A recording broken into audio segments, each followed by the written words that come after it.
তুমি যদি বন্ধু গান দেখে মজা পাও, নর্তকী দেখে মজা পাও, আল্লাহর কসম আমি সেজদা দিয়ে তার চাইতে বেশি মজা পাই।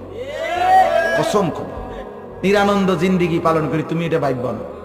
আমরা যারা নামাজ পড়ি, আমরা যারা দিন নিয়ে থাকি, আমরা একবারে সুক্কা অথবা মজা নাই এমন জিন্দিগি আমরা লোক পালন করি না। না, এত বেকুব না। আমরাও ভাত মাছে খাই, কোনো সিরিয়াস ভাই না, ঠিক কিনা বলেন না কেন? তাইলে নিরানন্দ জীবন না। আজ 17 বছর আলহামদুলিল্লাহ মালিকের দয়ায় আল্লাহর কথা বলে বেড়াচ্ছি। তো রাত নাই দিন নাই, এই যে ছুটতে থাকা, এটার মধ্যে যদি কোনো মজাই না লাগতো, স্বাদই না পেতাম, তাহলে বলতাম না। তুমি গান দেখে মজা পাও, আমি আল্লাহর কোরআন পড়ে মজা পাই। ওই বোন নর্তকী দেখে মজা পায়, নাটক আর সিনেমা দেখে হাজারো পুরুষ, হাজারো মুসলমান নিজেদের ঘরে